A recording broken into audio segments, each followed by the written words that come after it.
Hello traders. तो कैसे हो आप सब? होप सब बढ़िया होंगे। तो वेलकम है हमारे चैनल पे। बहुत दिनों बाद मैं एक फुल फ्लैज वीडियो लेके आ रहा हूँ, लेकिन ये जो टॉपिक है बहुत ही इंपॉर्टेंट है। जो टॉपिक का नाम है how to overcome fear and over trading problem. Although इसका टेक्निकल एनालिसिस से कोई रिलेशन नहीं है, बट हाँ, लेकिन जब आप ट्रेड ले रहे हो, एंट्री और एग्जिट पॉइंट आपको पता नहीं है, सो इसका इम्पैक्ट इतना ज़्यादा है ट्रेड लेते टाइम कि 99% इफेक्ट कर सकती है आपकी ट्रेडिंग पे। अगर आपकी साइकोलॉजी सही नहीं है, आपके पास सेटअप या फिर स्ट्रेटेजी 100 स्ट्रेटेजीज हैं जो कि आपको जो है सही एक टारगेट दे रही हैं या फिर एक एंट्री और एग्जिट भी परफेक्ट दे रही हैं, लेकिन आपकी साइकोलॉजी सही नहीं है, तो उसका इम्पैक्ट जो है आपको ट्रेडिंग पे बिल्कुल पड़ेगा। 99% इफेक्ट करेगा, फिर भी आप लॉस में रहोगे। और तो उसी स्ट्रेटेजी से कोई परफेक्ट प्रोफेशनल बंदा जो है 2-2 करोड़ 3-3 करोड़ रुपए कमा रहा हो, लेकिन आप फिर भी, मैं आपको गारंटी लेके दे सकता हूँ, आप नेगेटिव में निकलोगे मंथ एंड के अंदर अंदर। सो अगर आप ये चारों पॉइंट कवर नहीं करते हो तो उसका इम्पैक्ट पड़ता है। तो सबसे पहले हम ये चारों पॉइंट कवर करने से पहले हम आपको बोलूंगा कि प्लीज हमारा चैनल जो है सब्सक्राइब करो। और ऐसे ही अच्छी अच्छी वीडियोस या फिर जो है इन टॉपिक्स के ऊपर वीडियोस बहुत कम लोग बनाते हैं, सो हम कोशिश कर रहे हैं कवर करने की। सो आप लोग जो है इसको, हमारे चैनल को सब्सक्राइब करो। और जो इंटरेस्टेड है ट्रेडिंग में या फिर इन्वेस्टिंग में या फिर स्टॉक मार्केट में जनरली, सो उनको एक एक पाथ मिलेगा। और ये जो चैनल जो है, ये पाथ जो है एक तरीके से उनके लाइफ में और उनको एक तरीके से ग्रो करने के लिए हेल्प करेगा। सो बात करते हैं हम पहले पॉइंट की, डिसाइड योर रिस्क। अगर आपका रिस्क जो है डिफाइंड होगा ना, कि आपका एक दिन का लॉस 1000 रुपए या फिर 500 रुपए या फिर 5000 रुपए या फिर 10,000 रुपए है, तो आप जो अपनी कैपिटल के अकॉर्डिंग जो है रिस्क आपने अगर डिसाइड कर लिया कि मेरा पर डे रिस्क इतना है, तो आप जो है एक दिन में जो है पूरी की पूरी कैपिटल, उसका इम्पैक्ट ऐसे पड़ता है कि मान लो एग्जांपल के लिए आपके पास कैपिटल ही 10,000 रुपए की है और 1000 रुपए का आपने डिसाइड करा कि मेरा एक दिन का लॉस है। सो वो लॉस अगर 1000 रुपए का आप लेके मार्केट से एग्जिट कर जाते हो उस दिन में, तो आपके पास नेक्स्ट डे जब आप आओगे, तो आपके पास 9,000 रुपए फिर भी पड़े होंगे और आप एक ट्रेड ले सकते हो। और आपकी ट्रेड, ऐसा हो नहीं सकता कि 10 दिन जो है लगातार लॉस में हो जाए। ये केस तब हो सकता है जब आप बिल्कुल ही बिगिनर हो और आपको मार्केट का जीरो नॉलेज है, आपको बिल्कुल भी कुछ भी नहीं पता है, कहीं पे भी आप एंट्री कर रहे हो या फिर कहीं पे भी आप एग्जिट कर रहे हो, तभी इम्पैक्ट कर सकता है। वरना अगर आपका रिस्क डिसाइडेड है, तो मैं आपको गारंटी देता हूँ, अगर आपका स्टॉप लॉस डिसाइडेड है स्पेसिफिकली, तो मैं आपको गारंटी देता हूँ कि आप 10 दिन अगर आप 1000 रुपए भी लूज करते हो, तो आपके 10 दिन जो है लॉस नहीं हो सकता।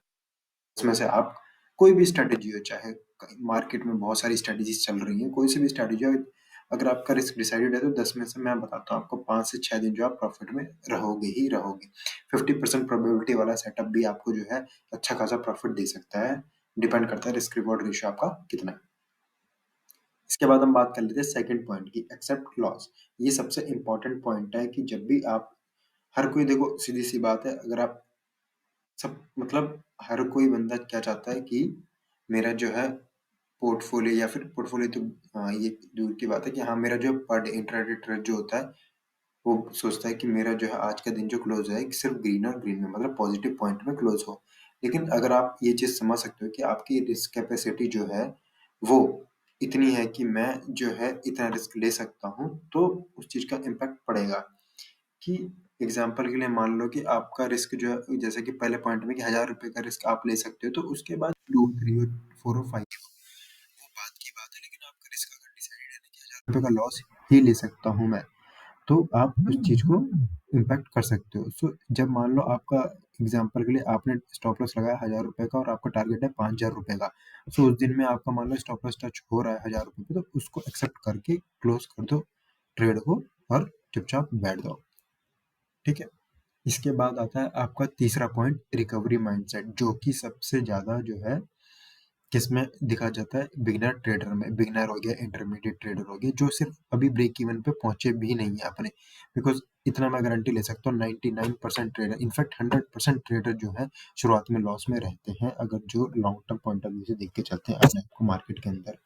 सो अगर वो शुरुआत में लॉस में रहते हैं, तो वो अगर ब्रेक इवन पॉइंट पे आ गए हैं, तो उन्होंने, इतना तो मैं गारंटी ले सकता हूँ, उनका माइंडसेट जो है चेंज हो गया होगा रिकवरी माइंडसेट से जो है लर्निंग माइंडसेट की तरफ। अगर वो रिकवरी माइंडसेट के हिसाब से अगर अभी भी चल रहे होते, तो मैं आपको बताता हूँ अभी भी इस चीज की बात, कि वो ये सोच के कभी भी नहीं आए होंगे कि हाँ, मेरे को जो है अगर जो ब्रेक इवन पे आया हो कि मेरे को रिकवर करना है इसलिए वो यहाँ तक आया, नहीं। उन्होंने या तो किसी पॉइंट पे जो है ये चीज़ सीख ली होगी कि हाँ, मेरे को जो है अब ट्रेडिंग सीखनी है, और वो सीख के ग्रो करें और उस पिछले जो लॉसेस हैं जो उनके, उनको भूल गए होंगे। सो आपको जो है रिकवरी माइंडसेट वाले पॉइंट में सबसे पहला पॉइंट ये है कि आपको फोकस करना चाहिए किस पे मेरी जो नेक्स्ट ट्रेड है वो बेटर हो, ना कि जो पिछला मेरा पार्ट जो लॉस हुआ है, जो सब चीज़ें हुई हैं उसको याद करके मैं उसको रिकवर करना चाहूँ। फोकस करो अपनी नेक्स्ट ट्रेड पे। और जब भी जो है अगर आप recovery mindset point of view से सोचोगे ना, तो मैं आपको बताता हूँ कि आपको और लॉसेस जो है ज़्यादा होते रहेंगे और बड़े-बड़े लॉस आप लेते रहोगे। क्यों? आपकी जो है ना एक तरीके से क्या बोलते हैं उसको, एक्सपेक्टेशन जो है आपकी बढ़ती रहेगी, और आप जो जहाँ पे मान लो 1:5 आपने सोच रखा होगा कि ₹1000 का स्टॉप लॉस है, ₹5000 का जो टारगेट है, उस टारगेट को अचीव करने के चक्कर में आप जो उस ट्रेड को जो आप सोचोगे मेरे को इसी ट्रेड में 10,000 मिल जाए, बट ऐसा होगा नहीं। कुछ एक्सपेक्टेशन होती है, तो उनको इग्नोर करके चलो तो ज़्यादा बेटर रहेगा। और अब आप जैसे मान लो एंटर करते हो एक ट्रेड में, उसी ट्रेड के एंटर करने के टाइम पे आप ये सोचते हो कि हे भगवान, मेरा जो है पिछले 2 दिन का लॉस रिकवर हो जाए, 3 दिन का लॉस रिकवर हो जाए, फिर पिछले जो लॉसेस हैं वो रिकवर हो जाए। वो कभी भी आपको नहीं करना है। तीसरी बात ये है कि अगर आपका जो रिकवरी आपने सोच लिया ना माइंडसेट में, तो आप ऑब्वियस सी बात है, ओवर ट्रेडिंग का पॉइंट यहीं से ही निकल के आता है कि अगर आपने एक बार सोच लिया कि मेरे को रिकवरी करनी है, तो एक दिन में आपको मान लो पहले ही ट्रेड में अगर 1500 का प्रॉफिट हो रहा है, दूसरी ट्रेड में मान लो एग्जाम्पल ₹1000 का प्रॉफिट हो गया, आप नहीं रुकोगे। क्यों?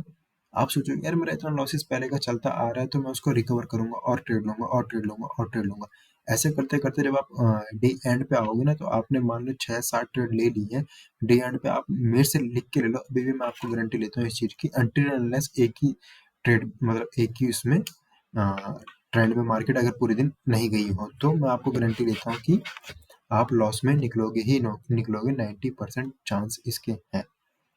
सो ओवर ट्रेडिंग का सबसे बड़ा पॉइंट ये भी होता है कि रिकवरी माइंडसेट से हम आते रहते हैं। अगर आपको रिकवरी माइंडसेट नहीं रहता, आप सोचो कि एक दिन में मेरा 2500 बन गया है। मान लो एग्जांपल के लिए 20,000 की आपने क्या कहते हैं कैपिटल लेके आए, 20,000 के कैपिटल में आप अगर ₹2500 सोच रहे हो, 10% कितना हो गया? 12.5% के आसपास हो गया। 12.5% अगर आपका हो रहा है, तो 12.5% कोई माड़ा है? मतलब कोई बुरा है क्या? सीधी सी बात यही है। तो इस चीज को सोचो और इस चीज को एक तरीके से इस पे वर्क करो। चौथा पॉइंट है हमारा इसमें क्या है, नंबर ऑफ ट्रेड्स। अगर आप सोचते हो कि मेरे को कुछ ही ट्रेड्स लेनी है एक दिन में, सो वो इंट्राडे के लिए बेटर है। तो पहले डिसाइड करो आप कि मेरे को आज इतनी ही ट्रेड लेनी है। एग्जाम्पल के लिए 3 ट्रेड 4 ट्रेड, मैं पर्सनली प्रेफर करता हूँ मैक्सिमम 2 से 3 ट्रेड। अगर इतनी होती है, चाहे प्लस हो चाहे माइनस हो, कैंसिल करके मतलब ट्रेड को एग्जिट करके अपना सिस्टम बंद करो, बेटर है। अपना दूसरा काम पकड़ लो। अगर आप पूरे दिन भर 9:15 से 3:30 अगर आप मार्केट के सामने बैठ रहे हो, तो वो भी आपके लिए एक तरीके से रिस्की है बहुत ज़्यादा एज अ बिगिनर ट्रेडर। सो आप फ़ोकस करो उस चीज़ पे कि आप मेरे को आपको दिन में जो है कितनी ट्रेड लेनी है, ये 2 या 3, ठीक है? मेरा तो मतलब मैं जो सजेशन दूँगा, आप सिर्फ़ और सिर्फ़ 2 से 3 ट्रेड ही सजेस्ट करो। 3 भी ज़्यादा है, इनफैक्ट 2 ट्रेड ही लो। इससे क्या होगा, एक तो आपके जो आप सिर्फ़ और सिर्फ़ पूरे दिन में सिर्फ़ 2 ट्रेड पे फ़ोकस करोगे कि हाँ, मेरे को ये 2 ट्रेड मिलनी चाहिए, और वो ट्रेड ढूँढोगे आप उनमें से जो एकदम परफ़ेक्ट ट्रेड्स होंगी, यानी जिनका टारगेट बहुत अच्छा होगा और स्टॉप लॉसेस जो हैं छोटे होंगे। सो ये हमारे चारों पॉइंट्स कवर हो गए। अब ये चारों पॉइंट्स जब जिस दिन आपने इन पे फोकस कर लिया, या फिर इन मतलब वही ऑब्वियस सी बात है, इन चारों पॉइंट्स पे अगर जिस दिन आपने फोकस कर लिया, मैं आपको गारंटी लेके दे सकता हूँ उसी दिन आपके अंदर जो है पूरा का पूरा कॉन्फिडेंस आ जाएगा। आपके अंदर का जो डर है, यानी जो मैंने पहले पॉइंट बोला ना, हाउ टू ओवरकम फियर, वो जो है ट्रेडिंग मतलब डर जो है, डर से आप निकल के आ सकते हो अगर आप ये चारों के चारों पॉइंट जो है कवर करके चलते हो तो। ये सिर्फ़ और सिर्फ़ इसी वज़ह से आता है कि आपका रिस्क कितना है। रिस्क आपने अगर डिसाइड कर लिया, तो रिस्क एक बारी कि आपका डिसाइडेड है, तो आप जो है आपको डर नहीं लगेगा ट्रेड के अंदर टिकने में, या फिर जो है लंबा ट्रेड को ट्रेड मतलब स्टॉप लॉस को ट्रेल करने में आपको डर नहीं लगेगा। सो आप जो ट्रेड लेते हो, ओवरकम फियर मतलब हाउ टू ओवरकम फियर का इन चारों पॉइंट्स के अलावा एक और पॉइंट ये भी है। इन सब के अलावा सबसे बड़ा पॉइंट ये है कि अगर आप ट्रेड ले रहे हो, तो उससे पहले ट्रेड लेने से पहले आपका एनालिसिस होना चाहिए कि ये ट्रेड मैं ले क्यों रहा हूँ। अगर आपका ये एनालिसिस करेक्ट है कि मैं ट्रेड ले क्यों रहा हूँ, और आपको पता है कि मेरा जो ये ट्रेड है ये बिल्कुल सही हो सकता है, और मेरा इतना रिस्क है, बिल्कुल कम से कम रिस्क है, और मेरा टारगेट जो है बहुत बड़ा है, तो आप जो है आराम से उस ट्रेड पे बैठ सकते हो और आपको कोई इशू नहीं आएगा। होप्स आपको हमारी वीडियो बड़ी बढ़िया लगी हो और ये अगर आपको ये जो पॉइंट्स जो मैंने कवर करे हैं आपके लाइफ में अगर कुछ इम्पैक्ट करते हैं, ट्रेडिंग लाइफ में कुछ इम्पैक्ट करते हैं, सो कमेंट करके जरूर बताइएगा और प्लीज़ चैनल को सब्सक्राइब करो एंड शेयर करो। ऑल दो हमारा नया चैनल, लेकिन इतनी मैं गारंटी लेता हूँ कि ये जो पॉइंट्स आपको बताए गए हैं ये सारे के सारे पॉइंट्स इनफैक्ट जिनके बड़े-बड़े मतलब जो बहुत बड़े-बड़े चैनल जिनके सब्सक्राइबर्स बहुत बड़े-बड़े हैं, वो भी आपको ये पॉइंट्स नहीं बताएँगे। और सबसे बड़ी बात ये है कि आपके ट्रेडिंग करियर के अंदर 99% जो है वर्क करेंगी ये सब चीज़ें। ये सब चीज़ें अगर आपकी सही हैं, तो आपको ट्रेड लेनी नहीं भी आती होगी ना, आप रिस्क 1:2 का रिस्क भी लेते हो और 50% से ट्रेड सही होती है, तो भी आप प्रॉफिटेबल रहोगे मंथ एंड के अंदर, ये चीज़ आप समझ के चलो। ठीक है, ट्रेडिंग इतनी टफ नहीं है बट सबसे बड़ा पॉइंट आ जाता है साइकोलॉजी का, हमारे इमोशंस का। उस इमोशंस को अगर हमने कवर करना सीख लिया, चीज़ों को सीखना शुरू कर दिया, तो सबसे बड़ी बात है बिलीव इन गॉड। यार अपने भगवान पे भरोसा रखो कि हाँ भाई ये सब चीज़ें हो सकती हैं। लाइफ में कुछ भी इम्पॉसिबल सा तो है नहीं। ऑल्दो दुनिया कहती है कि हाँ भाई ट्रेडिंग में जो है बहुत कम लोग जो प्रॉफिट कमा सकते हैं, लेकिन फिर भी वो जो कम लोग हैं कुछ तो लोग हैं ही, हर फील्ड में है। कोई बंदा अगर सीए कर रहा है तो उस फील्ड में भी उस सीए वाली फील्ड में भी गिनती के लोग ही हैं जो मतलब सीए बन रहे हैं या फिर यूपीएससी की प्रिपरेशन कर रहे हैं, जो आईएएस आईपीएस बन रहे हैं, वो तो लिमिटेड ही है। हर फील्ड में लिमिटेड बंदे ही हैं। अगर सारे के सारे ही जो परफेक्शन वाले होते तो हमारे इंडिया ग्रो नहीं कर चुका होता तब तक। हाँ, ये मैं मानता हूँ कि हर किसी का टैलेंट जो है हर जगह कहीं न कहीं डिफरेंट होता है। ऑल्दो जो आईएएस आईपीएस वाले हैं जिसमें से 1-2% निकलते हैं तो 98% की थोड़ी ना कि अपना मतलब लाइफ ही खत्म कर देते हैं, उनसे कुछ नहीं हो सकता है। वो किसी और चीज़ में फील्ड में बढ़िया हो सकते हैं, किसी और फील्ड में जो है अपना 100% दे के अच्छा निकल सकते हैं, राइट? सो इन सब चीज़ों को नोटिस करो, सीखो और अपनी लाइफ में इम्प्लीमेंट करो। एक दिन सब अच्छा होगा। Believe in yourself, believe in God, believe in your family. Thank you, bye bye, tata, जय श्री राम।